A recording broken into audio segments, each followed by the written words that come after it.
Hello friends, how are you? Hope you all are happy and fine. Hi, this is your friend Advait Pavaskar. In front of you is now bad debts. And irrecoverable amount from a debtor is known as bad debts. And irrecoverable amount from the debtor is known as bad debts. It is a revenue loss to the business. Now हमने यहाँ पर देखा था debtor कौन होता है। अगर ए ने बी को गुड्स बेचा उधारी पर, ए ने बी को गुड्स बेचा उधारी पर, तो A is a seller, B is a buyer. The person who has purchased the goods on credit is called as what, debtor of the business. हमने जिसको गुड्स बेचा उधारी पर वो हमारा कौन है, debtor. So B is a debtor of A. अगर हम लोग ए के बिजनेस की बात करें, हम लोग अगर मान के चलते ये ए का बिजनेस है, B is a debtor of the business. B हमारा कौन है, डेटर है। समझो किसी कारण की वजह से ये बी पैसा नहीं पेड करता है, बी पेमेंट नहीं करता है, तो इन दैट केस हमारा तो पैसा डूब गया, ए के बिजनेस का पैसा डूब गया। समझो 10,000 के गुड्स उधारी पर बेचे हैं, बी भाग गया, समझो या मर गया, और उसका कोई वारिसदार नहीं है वहां पर, ये पैसा हमको वसूल नहीं हो सकता, ये पैसा वसूल होने वाला नहीं है, या फिर किसी और वजह की वजह से, मतलब बी जैसे इंसॉल्वेंट हो गया। तो कुछ इंसॉल्वेंट क्या होता है, हम लोग लेटर पार्ट में सीखने वाले ही है। तो ये बी से जो पैसा है वसूल होने वाला नहीं है, that is called as what, bad debts. And irrecoverable amount from a debtor. Debtor कौन होता है, जिसको हमने उधारी पर गुड्स बेचा है। डेटर कौन होता है, जिसको हमने उधारी पर गुड्स बेचा है, उससे हमको पैसा आने वाला है, लेकिन अगर वो समझो वसूल नहीं हो रहा है, in that case that is called as bad debts. It is a revenue loss to the business. Business के लिए ये नॉर्मल चीजें हैं, तो बिजनेस का ये नॉर्मल लॉस है। ऐसा कुछ ना कुछ पार्ट बिजनेस में लॉस होते ही रहता है। Expenditure. Now what is expenditure? And amount spend by the business. Business ने कुछ खर्चा किया फॉर एनी कंसिडरेशन। कंसिडरेशन का मतलब होता है समथिंग इन रिटर्न, बदले में कुछ आ रहा है। रिसीव्ड बाय द बिजनेस, मतलब amount spend by the business, business ने खर्चा किया जिसके बदले में बिजनेस को कुछ ना कुछ मिल रहा है, is called as expenditure. Business ने कुछ खर्चा किया जिसके बदले में समथिंग इन रिटर्न, कुछ ना कुछ बदले में आ रहा है बिजनेस को, that is called as what, expenditure. Now capital expenditure. Capital expenditure. This expenditure is incurred to acquire fixed assets or to increase the value of fixed asset. या तो हमने कोई फिक्स असेट खरीदा है, या तो हमने फिक्स असेट खरीदा है। फिक्स असेट को तो हम लोग लेटर स्टेज में और डिटेल में पढ़ेंगे। तो ऐसा खर्च है जिससे हमने क्या खरीदा है, एक्वायर मतलब परचेस। तो हमने परचेस किया, खरीदा है, क्या खरीदा है, फिक्स असेट्स। क्या खरीदा है, फिक्स असेट्स। और to increase the value of fix asset, या फिर हमने फिक्स असेट्स की वैल्यू को बढ़ाने के लिए कुछ काम किया है, खर्चा किया है। That expenditure is called as what, capital expenditure. It gives the benefit for a long period of time. इससे जो बेनिफिट, फायदा होने वाला है वो लॉन्ग पीरियड, मतलब एक साल से ज्यादा समय के लिए। व्हेन वी से इन अकाउंट्स लॉन्ग पीरियड, मतलब a period more than 1 year, एक साल से ज्यादा period. So it gives the benefit for a long period of time and it is a non-recurring nature। ऐसा खर्चा जो बार बार होने वाला नहीं है, ऐसा खर्चा जो हमको बेनिफिट देगा एक साल से भी ज्यादा समय के लिए, for a long period of time. For example purchase of machinery, extension of building, purchase of computer etcetera. हमने हमारे बिजनेस में कोई मशीन खरीदा, या फिर बिल्डिंग को एक्सटेंड करवाया, मतलब समझो 2 माले का था अभी 3 माले का कर दिया। परचेस ऑफ कंप्यूटर, कंप्यूटर खरीदा, लैपटॉप खरीदा बिजनेस के लिए, तो ये बिजनेस का कैपिटल एक्सपेंडिचर हुआ। रेवेन्यू एक्सपेंडिचर, ये एक्सप्लेन करने के बाद मैं कुछ एग्जांपल दूंगा तो आपको ज्यादा और क्लियर होगा। रेवेन्यू एक्सपेंडिचर क्या होता है, रेवेन्यू एक्सपेंडिचर? तो revenue expenditure is an expenditure from which no future benefit is expected. भविष्य में कुछ फायदा होने वाला नहीं है, बट हैविंग द इमीडिएट और शॉर्ट टर्म बेनिफिट। लेकिन इमीडिएट आज के आज फायदा हो रहा है, या फिर शॉर्ट टर्म के लिए, मतलब लेस देन 1 ईयर, एक साल से कम समय के लिए फायदा हो रहा है, may be less than 1 year. So when we say in account short term, it is less than 1 year. When we say long term, it is more than 1 year. It does not increase the profit earning capacity of the organization। हमारे business की profit earning capacity को नहीं बढ़ा रहा है, हमारे business की profit earning capacity को नहीं बढ़ा रहा, खर्चा हो रहा है मेंटेन करने के लिए, असेट्स को मेंटेन करने के लिए। These are normal day to day operating expenses of a business organization and appear on the debit side of trading and profit and loss account. ये हमारे बिजनेस का रोज का खर्चा है जो हम लोग ट्रेडिंग अकाउंट या फिर प्रॉफिट एंड लॉस अकाउंट के डेबिट साइड में लिखेंगे। अब ये trading account and profit and loss account क्या होता है, तो आपके इस साल के सिलेबस में सबसे आखिरी चैप्टर है फाइनल अकाउंट। आपके इस साल के अकाउंट्स के आखिरी में लास्ट वाला फाइनल वाला चैप्टर है final accounts, final account of a soul trader. तो वहां पर जो है ये trading account and profit and loss account बनेगा, जहां पर डेबिट साइड में लिखा जाएगा revenue expenditure. For example rent paid, salary paid, wages paid. अभी मैं आपको दोनों में एग्जांपल देता हूँ समझने के लिए। अगर समझो हमने मोबाइल खरीदा, हमने समझो कोई एक मोबाइल खरीदा, तो वो हमको 2-3 साल तक बेनिफिट देगा, मतलब वो हमारा कैपिटल एक्सपेंडिचर होगा। हम उसका स्क्रीन कवर बदलते हैं या फिर उसका जो पीछे वाला कवर है वो बदल रहे हैं, तो वो हमको समझो 5-6 महीना फायदे दे रहा है। तो वो जो हम लोग प्लास्टिक कवर चेंज कर रहे हैं तो that is revenue expenditure. Mobile खरीद रहे हैं that is capital expenditure. Mobile खरीद रहे हैं वो कैपिटल एक्सपेंडिचर, उसका जो स्क्रीन गार्ड है या फिर रेवेन्यू कवर है, प्लास्टिक कवर है, that is a revenue expenditure. तो प्लास्टिक कवर से हमारे मोबाइल की वैल्यू बढ़ने वाली नहीं है, लेकिन क्या होगा, वो मेंटेन रहेगा। देयरफॉर असेट मेंटेनिंग का जो खर्चा है, असेट को मेंटेन रखने का खर्चा है, दैट इज रेवेन्यू एक्सपेंडिचर। और असेट खरीदने का जो खर्चा है, जिससे हमारा असेट बढ़ता है या फिर अर्निंग कैपेसिटी बढ़ती है, that expenditure is called as what, capital expenditure. That expenditure is called as what, capital expenditure. जैसे अगर हमने कोई फ्लैट खरीदा है, अगर हमने कोई फ्लैट खरीदा है, that is our capital expenditure. और हर साल हम लोग उस फ्लैट में कलर करवा रहे हैं, तो वो फ्लैट को मेंटेन करने के लिए है, दैट इज रेवेन्यू एक्सपेंडिचर। अगर हमने कोई फ्लैट खरीदा रहने के लिए, दैट इज कैपिटल एक्सपेंडिचर। और उस फ्लैट को हम लोग हर साल मेंटेन रखने के लिए कलर कर रहे हैं, तो हर साल जो कलर कर रहे हैं that is a revenue expenditure. तो मोबाइल खरीदा, that is a capital expenditure. Mobile के लिए हमने कवर खरीदा, मोबाइल को मेंटेन करने के लिए, मोबाइल का वैल्यू उससे बढ़ने वाला नहीं है, that is to maintain the asset is called as what, revenue expenditure. हमने रिचार्ज करा है समझो 3 महीने का, वो 3 महीने का मतलब वो जो हमने खर्चा किया है, जिससे हमको रिचार्ज का फैसिलिटी मिला, सर्विस मिला, वो रिचार्ज का बेनिफिट जो हमको वो 3 महीने के लिए ही है, let's say short term less than 1 year, and therefore that is called as what, revenue expenditure. That is called as what, revenue expenditure. अगर अगर हम लोग कोई जगह खरीदते हैं, अगर हमने कोई बिजनेस के लिए जगह खरीदा, तो हमारे वो बिजनेस के लिए हुआ कैपिटल एक्सपेंडिचर। अगर समझो हम लोग जगह नहीं खरीद रहे, हम लोग किसी की भाड़ी की जगह से रह रहे हैं, ऑफिस चला रहे हैं, तो हर महीने जो भाड़ा दे रहे हैं, हर महीने भाड़ा दे रहे हैं, दैट इज रेवेन्यू एक्सपेंडिचर। क्योंकि जो भाड़ा दे रहे हैं उसमें हमको एक ही महीने का बेनिफिट है, it's a short term benefit, and therefore it is called as what, revenue expenditure. It is called as what, revenue.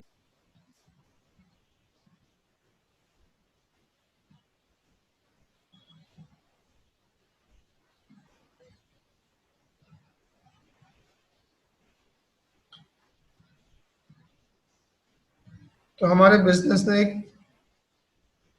खर्चा किया और एसी खरीदा, और फिर उसका 1 साल का एएमसी करवाया, तो ये हो गया एक्सपेंडिचर। एसी खरीदा, इसमें हमको गुड्स मिल रहा है, और एएमसी करवाया, उसमें हमको सर्विस मिल रहा है, तो कुछ ना कुछ मिल रहा है बदले में खर्चे के, that is called as what, expenditure.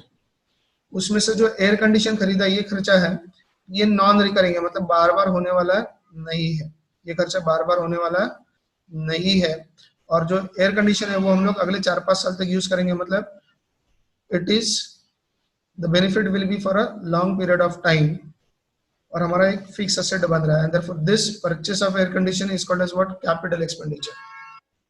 फिर हमने जो एएमसी करवाया, जहां पर वो कंपनी का बंदा हर महीने कर हमारा एसी सर्विसिंग करके जाएगा, तो ये जो है वो रिकरिंग है, और ये बेनिफिट जो वो 1 साल के लिए देगा, मतलब शॉर्ट पीरियड बेनिफिट है।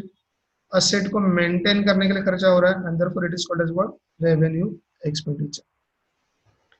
तो असेट मतलब एसी खरीदा, एएमसी करवाई, ये दोनों एक्सपेंडिचर है।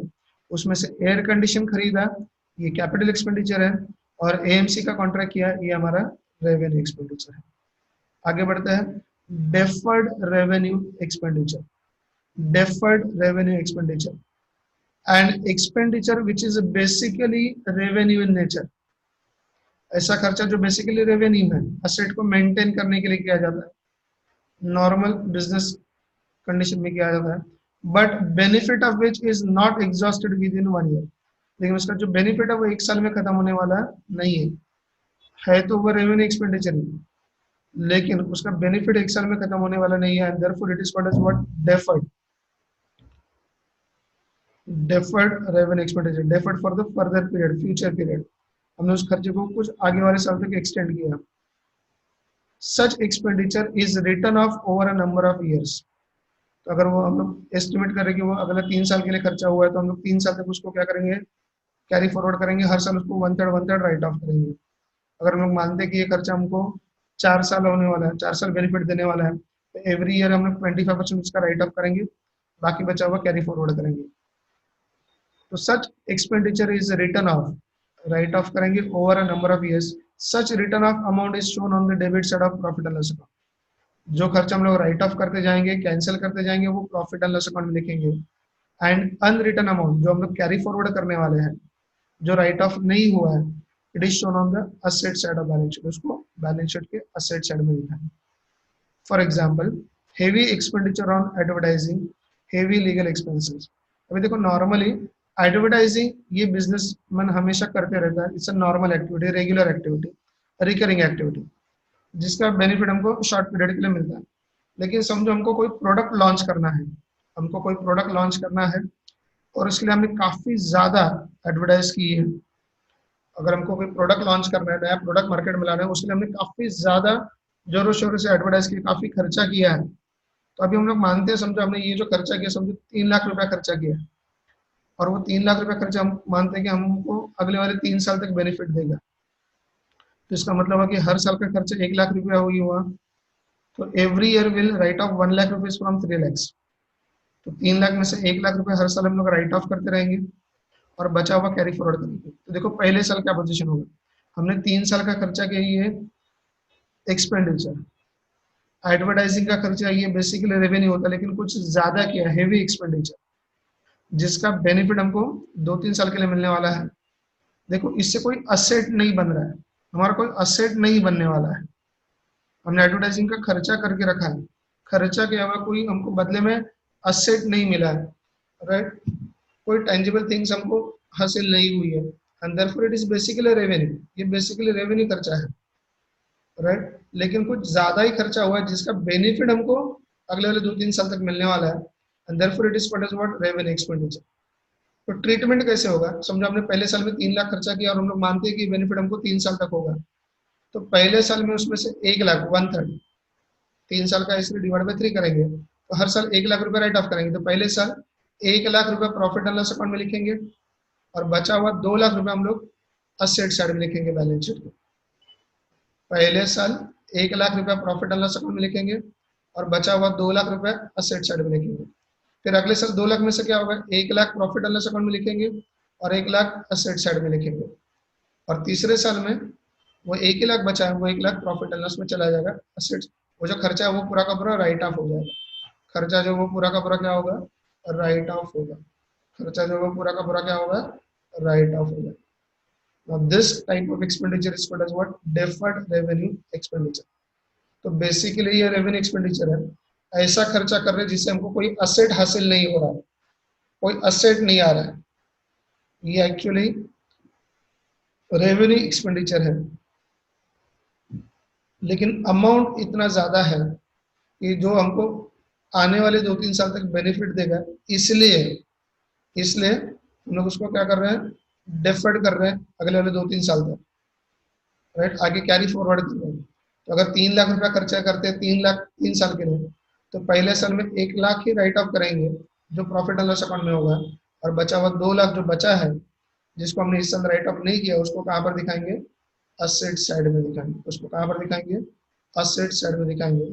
इससे रिलेटेड एक हमारा एक कंसेप्ट है असेट्स वाले, तो मैं उसको एक बार पढ़ लेता हूँ, मतलब आपको ये 3 उसके साथ मैच हो जाएंगे।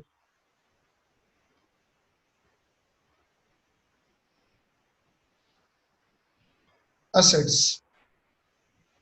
any physical thing or right own that has a monetary value is called as an asset. Any physical thing or right own that has a monetary value. ऐसी कोई भी चीज फिजिकल थिंग जो रियल में मौजूद है और राइट जो इनविजिबल भी है, ओन जो हमारे ओनरशिप में है, and that has a monetary value जिसका कुछ पैसे में वैल्यू भी है, is called as an asset. जैसे आपके पास मोबाइल फोन है, तो मोबाइल फोन फिजिकली दिख रहा है आपको, ये आपका खुद का है, मतलब आपकी ओनरशिप का है, मतलब ये आपका असेट हो गया. फिर से एक बार, आपके पास मोबाइल फोन है तो ये फिजिकली दिख रहा है आपको, आप फिजिकली उसको टच कर सकते हो, आपके ओनरशिप का, आप उसके मालिक हो, and therefore it is called as what asset, क्योंकि उसका मॉनेटरी वैल्यू है. आपने उसको 15,000 में 20,000 में खरीदा भी है तो उसका 15,000 20,000 मॉनेटरी वैल्यू भी है. Therefore it is called as what asset. The ownership of the asset must be with the business unit. तो हमारे बिजनेस के असेट्स होने के लिए वो बिजनेस का ओनरशिप वहां पर होना चाहिए. मतलब समझो ए जो है बिजनेस कर रहा है, उसके ऑफिस में जो चेयर है वो बिजनेस का है और उसके घर पे जो चेयर है उसका पर्सनल है. हम लोग बिजनेस के एसेट्स कब बोलेंगे, जब उसका बिजनेस का अधिकार होगा, बिजनेस का ओनरशिप होगा. उसके घर पे भी चेयर है, उसके बिजनेस के ऑफिस में भी चेयर है, तो जो बिजनेस के ऑफिस में जो चेयर है that is asset for the business, और उसके घर पे जो चेयर है उसका पर्सनल एसेट है. That is not the asset of the business, वो हमारे बिजनेस का एसेट नहीं होगा. So the ownership of the asset must be with the business unit. For example land, goodwill, computer, उसमें से लैंड, कंप्यूटर ये physical चीजें हैं. गुडविल इज अ राइट और रेपुटेशन ऑफ द बिजनेस जिसको हम लोग अलग से पढ़ने वाले ही है. So goodwill is an intangible asset. Goodwill is a intangible asset. Now the fixed assets or non-current assets. The assets which give the long-term benefit. अभी हम लोग एक्सपेंडिचर की बात कर रहे थे थोड़ी देर पहले. ऐसा खर्च जो हम लोग एक साल से ज्यादा बेनिफिट देता है, नॉन रिकरिंग होता है, दैट इज कैपिटल एक्सपेंडिचर. तो assets which give the long term benefit, ऐसे असेट्स जो हमको एक साल से ज्यादा समय के लिए बेनिफिट देने वाले हैं, to the business are known as fix assets. The assets which give the long term benefit to the business are known as fix assets. तो ऐसे कुछ असेट्स जो हमको एक साल से ज्यादा पीरियड के लिए बेनिफिट देने वाले हैं, they are called as what fix assets. These assets may be tangible और intangible. जैसे हमारे बिजनेस की जमीन है, बिल्डिंग है, बिजनेस में कुछ मशीनरी है, फर्नीचर है, ये सारी चीजें टेंजिबल है. एंड गुडविल, हमारे बिजनेस का अच्छा खासा मार्केट में नाम है जिसकी वजह से हम लोग बाकी लोगों से ज्यादा पैसा कमा रहे हैं. That is a reputation of the business measured in terms of money, what is what goodwill. ये इंटेंजिबल है जिसको हम लोग देख नहीं सकते. मार्केट में बिजनेस का अच्छा खासा नाम है जिसकी वजह से बाकी लोगों से हम लोग ज्यादा पैसा कमा सकते हैं. That is a reputation of business measured in terms of money, what is what goodwill. Goodwill is an intangible asset. Goodwill is an intangible asset. तो फिक्स एसेट टेंजिबल भी हो सकता है, इंटेंजिबल भी हो सकता है.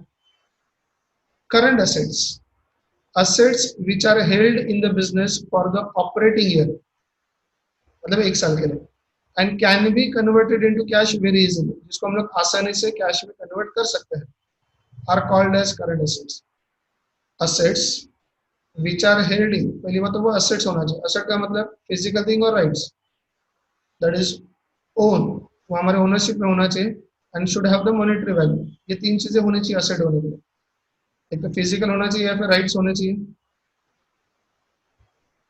उसका मॉनेटरी वैल्यू होना चाहिए और वो हमारे ओनरशिप में होना चाहिए. Then only it can be called as asset. तो asset which are held in the business for the operating year, ऐसे एसेट जो एक साल के लिए हैं, and can be converted into cash very easily, और आसानी से कैश में कन्वर्ट किए जा सकते हैं, are called as what current assets. Are called as what current assets. तो एग्जांपल्स, डेटर्स, मतलब हमने किसी कस्टमर को उधारी पर माल बेचा है तो फिलहाल हमारा वो डेटर है, जैसे उससे पैसा आ जाएगा वो हमारा कैश बैलेंस बन जाएगा. बिल्स रिसीवेबल, ये थोड़ा टेक्निकल वर्ड है जो आपको 12th में से समझेगा. ऐसा चेक जिस पर सामने वाले ने हमको साइन करके दिया है, that is called as what instrument bills receivable. ऐसे बिल्स जिस पर हमको पैसा आने वाला है. कैश इन हैंड, हमारे पास बिजनेस में पैसा है, कैश एट बैंक, बैंक में पैसा जमा है. स्टॉक ऑफ गुड्स, हमारे बिजनेस में गुड्स है जिसको हम लोग बेचेंगे तो डेटर बनेगा, डेटर से पैसा आएगा तो कैश बनेगा. तो assets which are held in the business for the operating year, ऐसे सारे एसेट जो 1 साल के लिए हमने होल्ड किए हैं और जो आसानी से हमारे कैश में कन्वर्ट हो सकते हैं, they are called as what, current assets. Now the fictitious assets, these assets are not represented by tangible possession or property. ऐसा एसेट्स जिसके बदले में कोई tangible asset नहीं है या कोई प्रॉपर्टी नहीं है, दे आर इमेजिनरी, हम लोग सिर्फ उसकी कल्पना कर सकते हैं, imaginary asset, but do not have any realisable value, जिसको हम लोग बेच कर कुछ नहीं कमा सकते, मतलब उसको बेचने जाएंगे तो वो नहीं बिकेगा, उसका कोई वैल्यू नहीं होगा. These assets are not represented by tangible possession or property. ऐसा एसेट जो एक्चुअल में कोई प्रॉपर्टी है ही नहीं. दे आर इमेजिनरी एसेट्स, सिर्फ वो क्या है, काल्पनिक है, कल्पना कर सकते हैं, इमेजिन कर सकते हैं कि एसेट है, लेकिन वो एक्चुअल में रियल में एसेट नहीं है. Do not have realisable value, उसको हम लोग बेच भी नहीं सकते. अगर फर्नीचर होगा तो उसको बेच सकते हैं, that is a real asset. Machinery है तो हम उसको बेच सकते हैं, that is a real asset. लेकिन ये क्या नहीं है, रियल एसेट नहीं है, fictitious, not real, fictitious asset. तो ये रहा एग्जांपल उसका जो अभी हम लोग डिस्कस कर रहे थे, deferred revenue expenses like advertisement paid for 3 years. अगर हमने 3 साल का, अगर हमने 3 साल का एडवर्टाइजिंग का खर्चा किया है, तो 3 साल का समझो 3 लाख किया है, तो उसमें से 1 लाख हम लोग इस साल के प्रॉफिट एंड लॉस अकाउंट में दिखाएंगे और बचा हुआ 2 लाख हम लोग बैलेंस शीट में असेट साइड में दिखाएंगे. ये दिखाएंगे कि हमारा वो 2 लाख का असेट है, लेकिन एक्चुअल में वो 2 लाख का असेट है नहीं, वो 2 लाख का खर्चा है, जिसको हम लोग फर्नीचर की तरह किसी और को बेच नहीं सकते, किसी और को मशीनरी की तरह बेच नहीं सकते. वो हमने किया हुआ खर्चा है जो इस साल राइट ऑफ नहीं हुआ, इसलिए उसको टेम्पररी क्या दिखा रहे हैं, असेट दिखा रहे हैं. So they are imaginary assets, actual में रियल में वो असेट है ही नहीं, they are called as what, fictitious assets. तो असेट्स में कौन से टाइप है, पहली बात तो क्या होता है असेट, फिजिकल थिंग और rights which are owned by the business and having the monetary value. ऐसी कुछ चीज है जिसको आप देख सकते हो, छू सकते हो, या फिर कोई राइट्स है, इंटेंजिबल चीज है जो आपके ओनरशिप में है बिजनेस के, और जिसका कोई मॉनेटरी वैल्यू है, they are called as what, asset. उसमें से फिक्स एसेट कौन सा है, ऐसे एसेट जो हमको 1 साल से ज्यादा पीरियड के लिए बेनिफिट देने वाले हैं. हो सकता है वो टैंजिबल हो सकता है वो इनटैंजिबल है. देन कुछ ऐसे एसेट जो 1 साल के लिए होल्ड किए जाते हैं and which can be converted into cash very easily, और आसानी से वो कन्वर्ट हो जाएंगे कैश में. ऐसे वाले जो एसेट्स है उनको क्या बोला जाएगा, करंट एसेट्स. जैसे हमारे बिजनेस में स्टॉक है, गुड्स है, तो जब तक वो गुड्स है तब तक गुड्स रहेगा, उसको बेच देंगे उधारी पर तो वो डेटर्स बनेगा, डेटर से कैश आ जाएगा तो वो कैश इन हैंड बन जाएगा, या फिर कैश एट बैंक मिल जाएगा. मतलब अल्टीमेटली वो किस में कन्वर्ट होने वाला है, कैश में कन्वर्ट होने वाला है. These assets are called as what, current assets.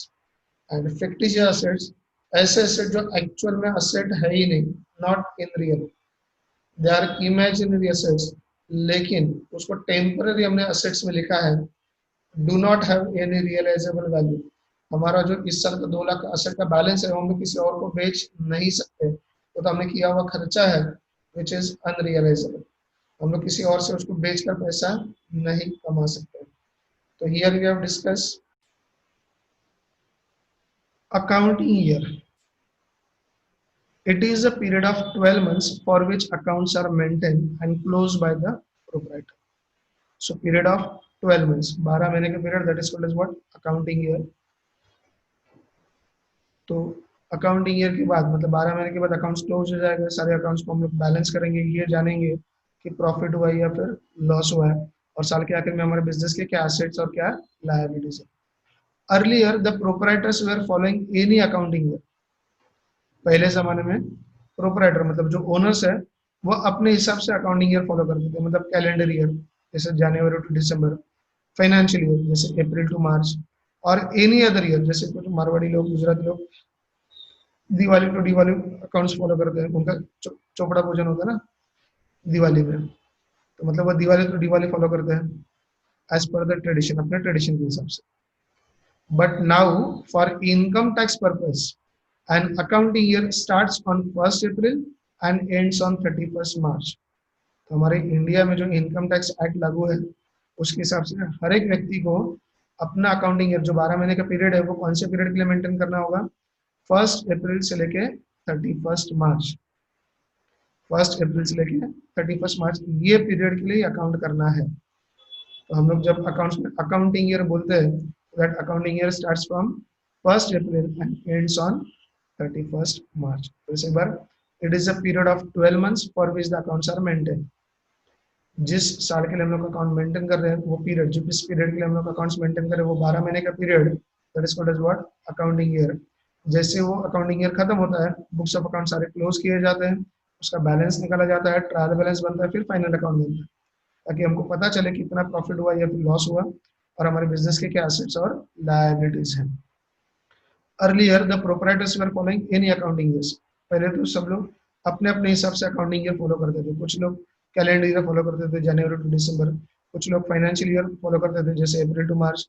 और कुछ लोग अपने ट्रेडिशन के हिसाब से, अपने कस्टम के हिसाब से, राइट, जैसे मैंने आपको बोला दिवाली टू दिवाली, वैसे फॉलो करते थे। बट अभी as far as India is concern, income tax is concern, तो इनकम टैक्स फाइल करने के लिए, इनकम टैक्स रिटर्न फाइल करने के लिए आपको जो साल फॉलो करना होगा, अकाउंटिंग ईयर फॉलो करना होगा, वो 1 अप्रैल से 31 मार्च वाला ही होगा। At the end of the accounting year, the proprietor has to prepare a trading account, profit and loss account, and balance sheet to find out the financial position of the business. साल के आखिर में, no doubt, आपके इस साल का आखिर वाला चैप्टर भी यही है, final account of a soul trader. तो साल के आखिर में, जैसे ही अकाउंटिंग ईयर खत्म होता है, साल के आखिर में सारे अकाउंट्स क्लोज करेंगे, उसका ट्रायल बैलेंस बनेगा बैलेंसेस का, और उसमें से हम लोग अकाउंट बनाएंगे, trading account, profit and loss account, ये जानने के लिए कि क्या प्रॉफिट हुआ, क्या लॉस हुआ, एंड बैलेंस शीट, ये जानने के लिए कि बिजनेस का फाइनेंशियल पोजीशन क्या है, मतलब असेट्स कितने हैं, लायबिलिटी कितने हैं। आते हैं अगले वाले कंसेप्ट में, trading concern and not for profit concern. Trading concern and not for profit concern. Trading concern, a business concern, concern मतलब business organisation established with an object of earning profit by selling the goods is known as trading concern। तो ऐसा business, कोई भी business organisation जो goods बेचकर profit कमाने के इरादे से बनी है, ऐसी कोई भी ऑर्गेनाइजेशन जो गुड्स बेचकर प्रॉफिट कमाने के इरादे से बनी है, that is called as what, trading concern. It is also called as commercial organisations. Business point of view बोलते हैं ना, कमर्शियल ऑर्गेनाइजेशंस, प्रॉफिट कमाना ही उसका उद्देश्य है, और प्रॉफिट मेकिंग ऑर्गेनाइजेशन।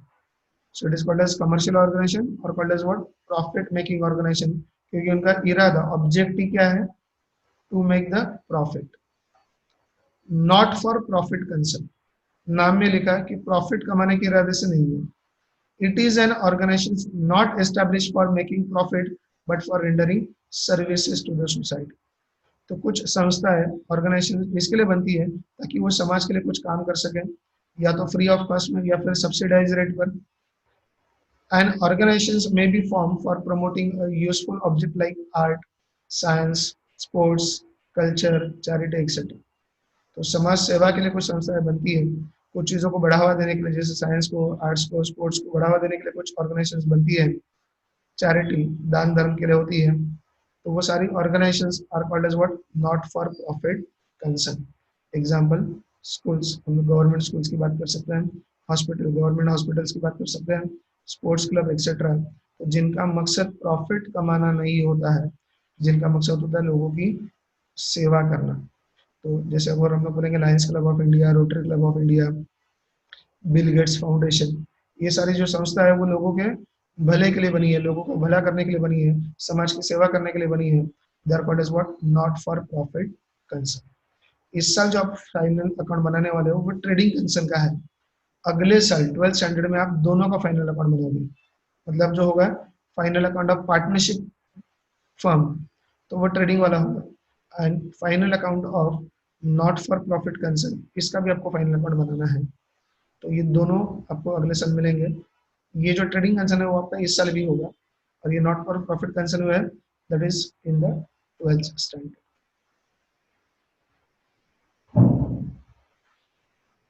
अगर आपको इस वीडियो से कुछ नया सीखने मिला है तो इस वीडियो को लाइक कीजिए, कमेंट कीजिए और इसे अपने दोस्तों के साथ शेयर कीजिए, और सबसे इम्पोर्टेंट बात, इस चैनल को सब्सक्राइब कीजिए। हम आपसे मिलेंगे अगली वीडियो में। Thanks for watching.